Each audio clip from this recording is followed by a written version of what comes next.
Okay, so in this function, in this lecture, we're going to talk about propositional functions and quantifiers. So all the propositions we've seen so far have definite truth values to them, but we've not yet dealt with variables. So a statement that has a variable x in it, and the x refers to set D, which is called the domain of discourse.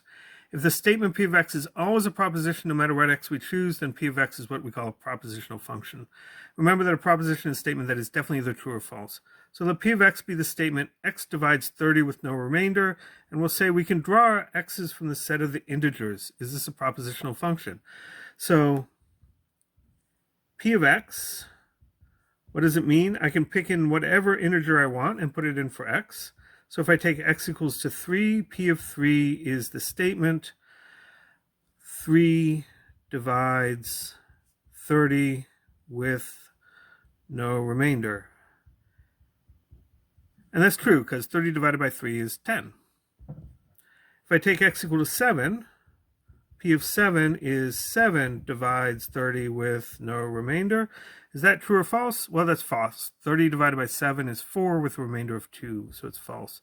But no matter what integer you put in for x, you'll always get a statement that's either true or false, right? If you have a 30 divided by some integer, either there's a remainder or there's not. So a propositional function then is a statement where you can plug in numbers for x, for your variable, and sometimes you get a true statement, sometimes you get a false statement, but you always get something that's either true or false. If we said our domain is types of pizza, is this a propositional function? So, p of pepperoni pizza would be pepperoni pizza divides 30 with no remainder. That's not a propositional function. That doesn't even make sense, right? So you have to pay attention to what type your variable has been declared to be when you're looking at a propositional function. If x is declared to be an integer, this is a propositional function. If x is declared to be a type of pizza, it's not. Okay. And so one question about propositional statements that we're interested in is the statement never, sometimes, or always true? And this gives us something called quantifiers. I guess I repeated this twice. So always has got an upside down a. So if p of x is a propositional function with a domain of discourse D, for all x, p of x is read for every x in D, or for all x in your domain, p of x is true. That's a universally quantified statement. Sometimes has a symbol backwards e that stands for there exists. Right? That's what the backwards e, the upside down a comes from for all. So if p of x is a propositional function with domain of discourse D, there exists p of x is read, there is some x, there exists an x in D, so that p of x is true. That's called existentially quantified. Quantified statements might be true, they might be false, they're propositions. Generally, if you want to show that a statement is true, these two are hard, right? To show that for all x, p of x, that means you have to show it's true for all possible x's in a domain, and that can be hard. To show that there exists p of x is false, you have to show that it's false for all possible x's, right? There's not a single one that fits p of x. These are kind of true, or kind of easier. To show that for all x, p of x is false, you just have to find one counterexample, find one x that actually doesn't work. To show that there exists x, p of x is true, you just have to find one x that does work, right? An example. And that these are connected to each other, sort of along the diagonals, is due to something called De Morgan's laws, which we'll see a little bit. So, returning to example 1, p of x is the statement x divides 30 with no remainder. What is for all x, p of x in words? So if we just translate it, it's for all integers x, because our x has actually got a type, right? We've declared a variable to be an integer. So for all integers x divides 30 with no remainder.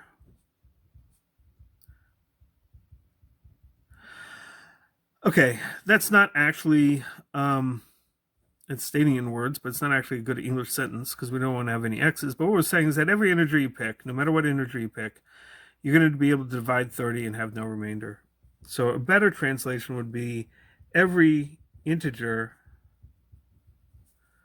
divides 30 with no remainder. And that's false. If you divide 30 by 7, right, you know that you get a remainder. So that's false. What about there exists x, p of x? How do you translate that into English? Well, that's saying there is an integer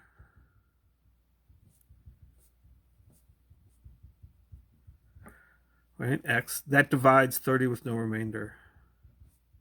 And when you're turning these things into English, try not to have an x in your sentence, right? X refers to the variable type, so just talk about the type. There's an integer that divides 30 with no remainder, and that's true. 10, for example, or 3, right? 30 divided by 10 is 3 with no remainder. Okay, so what about negation? This is where we start talking about De Morgan's laws. Same statement, p of x is x divides 30 with no remainder. The domain is still going to be the integers, so for all x, not p of x.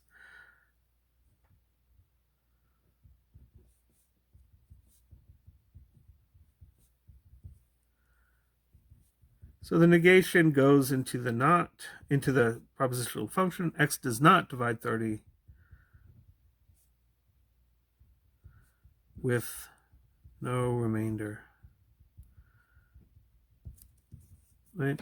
And if we want to write that without referring to x, so it doesn't just read like badly translated math, it would be every integer does not divide 30 with no remainder. So it's telling us a property about every single integer. But we can move the not around a little bit, because if every integer does not divide 30 with no remainder, that's telling me that there is no integer that does divide 30 with no remainder.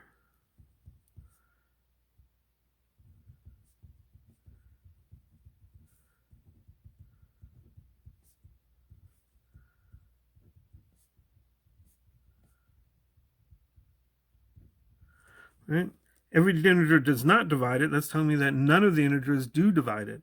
So the not can sort of move out, but it changes the qualification from being every integer to no integer. So this now, I've got my p of x right here, right?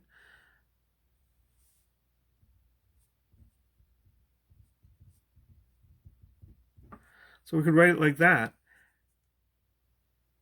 This here, there exists x p of x, is saying there is some integer that divides 30 with no remainder. This is saying there is no integer that divides 30 with no remainder, which is that statement. So negations ties for alls and there exists together. And so if we look at this statement, not for all x p of x, we can write that as not for all means none, right? No, not for all. Not every integer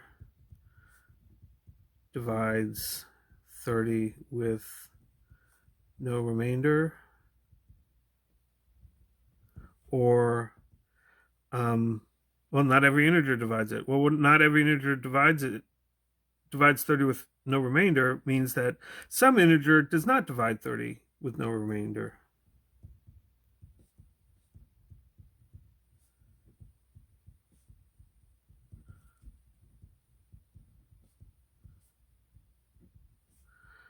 No remainder. So not every integer divides 30 with no remainder means that some of them, right? Not every integer divides. Some of them actually do. Some of them do not. Ooh, it's easy to get screwed up in the English. But some integer does not divide 30. So for all x p of x means that every integer does divide it. Not for all x p of x means some integer does not. So De Morgan's laws for quantifiers, what we're seeing is that not and for all, not ties for alls and there exists together. So De Morgan's laws for two individual statements are that And so we can think about what the relationship between for all there exists and an or is by taking a domain of discourse to be a finite set. So D, our domain of discourse, our variables are all letters, A, B, C, D, and P of X is the propositional function. P of X is a vowel. So P of A is a vowel. So what is for all X, P of X? Well, we only have 4 possibilities, right? Because we only have 4 vowels that we're considering. So P of A, P of B, P of C, P of D. For all X, P of X means all of those have to be true. And what is it? Is it and or that says if we join these together with something that they all have to be true for something to be true? So that's the and. For all X, P of X means P of A and P of B and P of C and P of D. And we know that this is false. P of B, for example, is false because B is not a vowel. There exists X, P of X. That means I just need to have one of these statements be true. And that is or. That's true, right? A is a vowel. So that's true. So what's not for all X, P of X? Well, that's taking this whole thing and just applying a not to it. And not for a bunch of ands, it's just going to put a not on each of the terms and flip the ands to an or. So that becomes not P of A, or not P of B, or not P of C, or not P of D. But that's what a there exists statement is. A there exists statement is a bunch of statements strung together with ors. So this is actually there exists X, and the statement that we're looking at is not P of X. So the not, when you run it through a for all statement, it turns the for all into a there exists, the same way it turns ands into ors, and it puts a not on the statement. Oops, need another parentheses there, right? So not P of A, not P of A. Likewise, not there exists X, P of X means take this whole thing and negate the whole thing. Negating is going to turn all the ands into ors and throw a negation on each of the 4 statements. We'll turn all the ors into ands.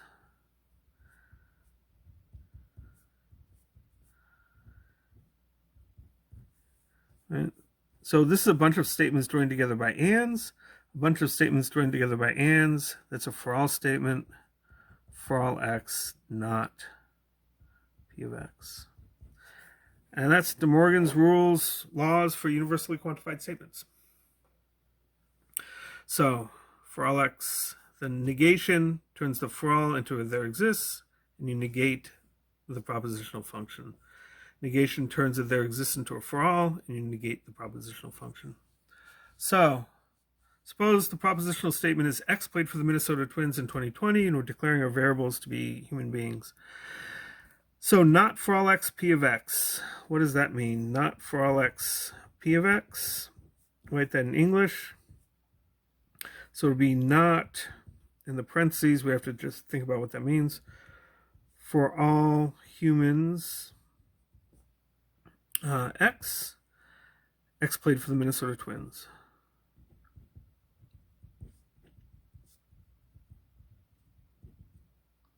Minnesota Twins, which is the local baseball team, in 2020. So we have to think about how to deal with the not and the for all humans. We can just get rid of the X. For all humans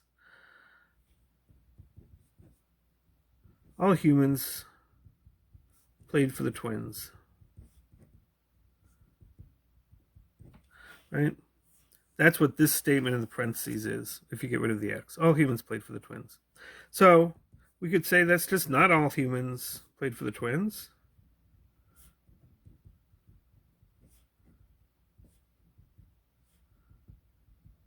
Right? Not everyone played for the Twins. What is the same thing as that saying? Well, somebody did not play for the Twins. right? Not all humans played for the twins means that somebody didn't play for the twins. And so the not turns the for all into there exists, but then also throws in the negation on the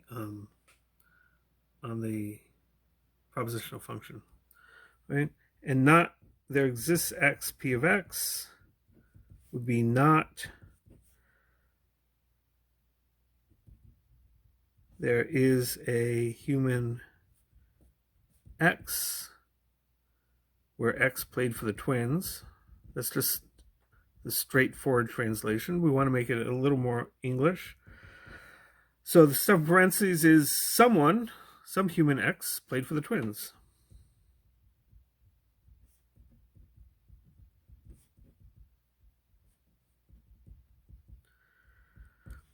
So not someone, that means not anybody, no one. No one played for twins. No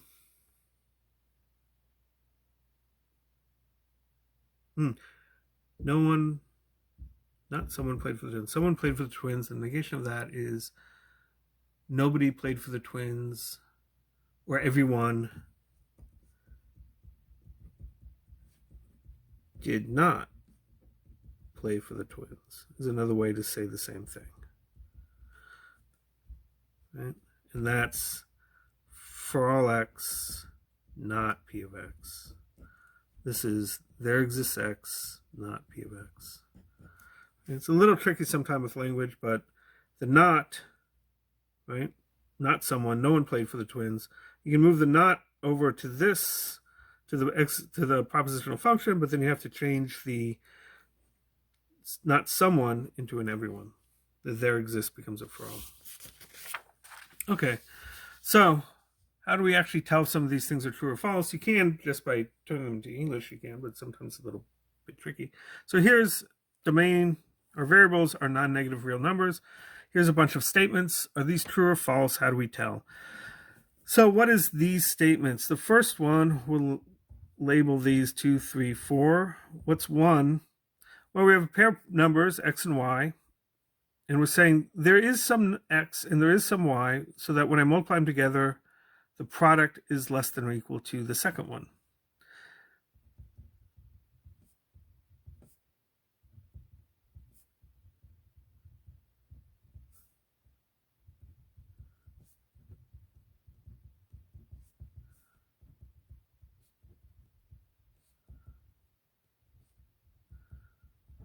Right?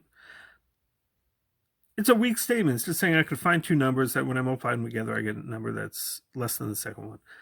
The second statement is a little bit stronger because there's a for all. It's saying there is some number that when I multiply by any number, the result is less than that second number. So there is a number whose product with any other number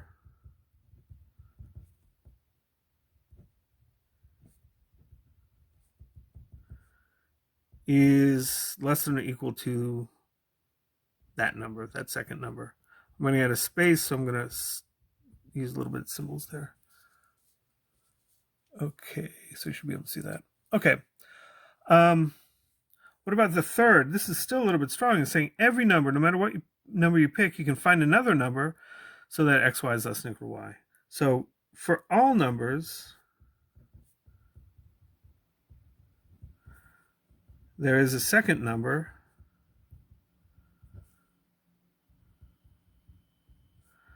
so that the product of the two is less than or equal to the second number. This number might depend on the first number, right? If you pick x equals 10, then this might be some number. If you take x equals 100, that might be a different number. But no matter what number you pick, you can pick another second number so that the product of the two is less than the second number. And the fourth statement is the strongest of all, saying given any two numbers x, when I multiply them together, of the product of any two numbers is less than the second. Okay, so it's four statements. It's sort of increasing levels of strength, because there exists X, there exists Y, is just saying I can find two numbers that work.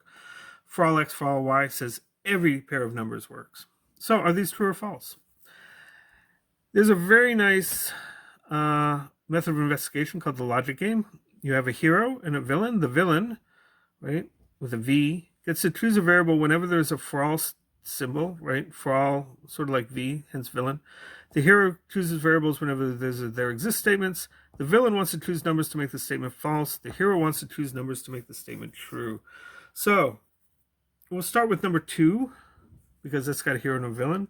There exists X for all Y, X, Y less than or equal to Y. So always read from left to right.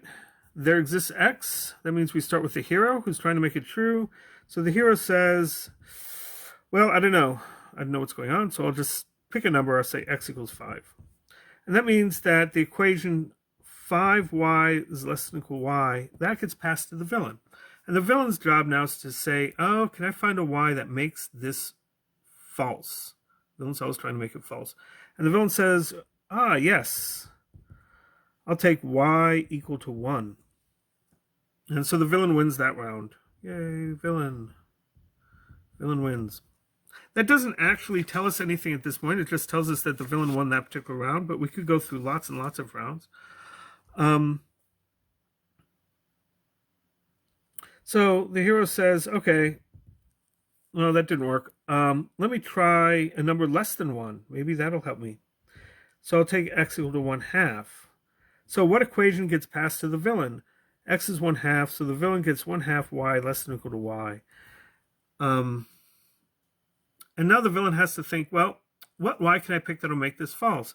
And the villain says, well, what about, I'll take Y equals 1. That worked the last time. 1/2 less than or equal to 1. That's true. The hero wins. Yay. So for that particular case, it didn't work. So we go back to the beginning. We say, the hero says, well, I will give you an X equals 1/2 again. I'll pass you the same equation. Can you do better this time? And the villain thinks a little bit and says, well, let me try a fraction. Y equals,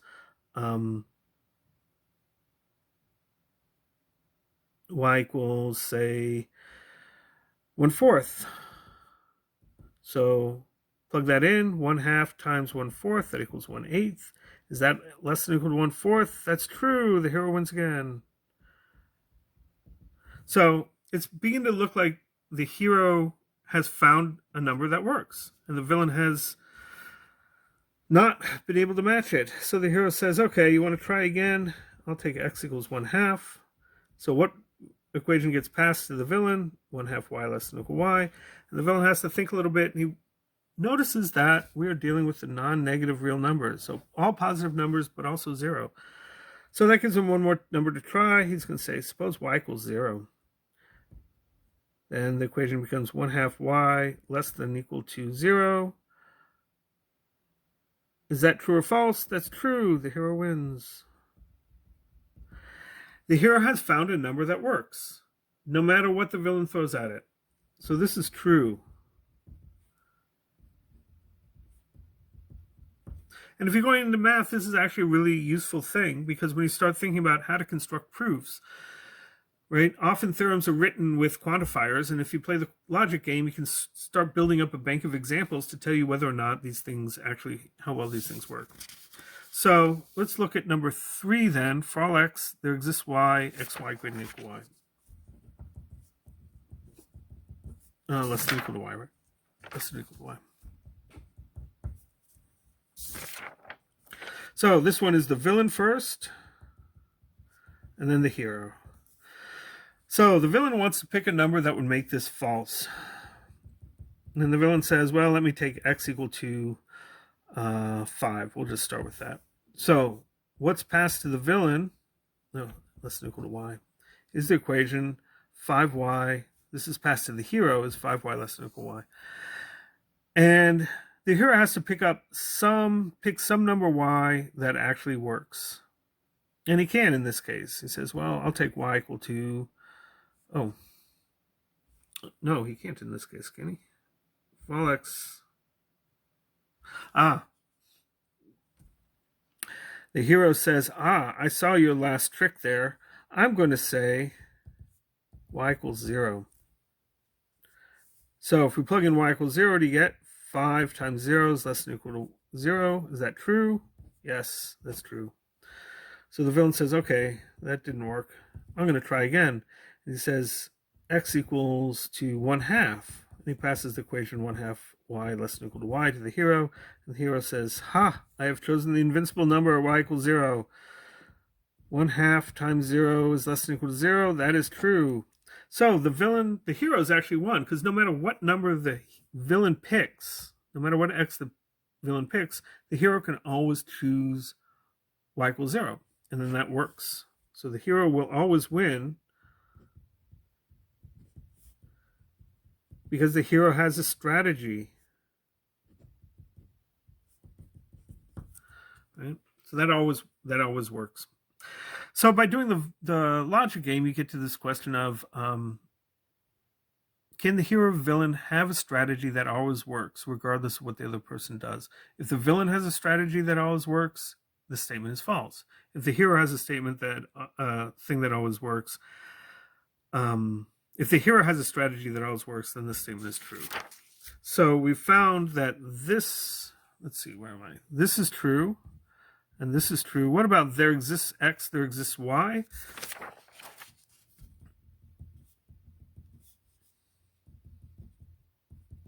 Well, the hero goes twice, trying to make it true. And the hero says, well, 0 times 0 is less than or equal to 0. I'm done. Right? So that's true. There is an x and a y, so that x times y is less than or equal to y, because you just take both of them to be 0. So that's true. For all y, xy less than or equal to y.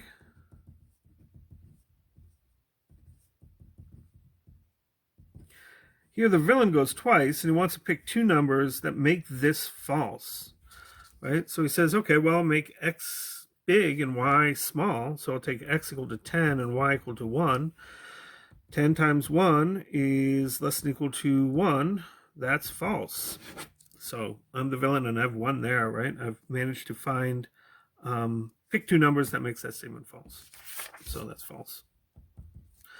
So that's the logic game. It really helps a lot, actually, in doing proofs.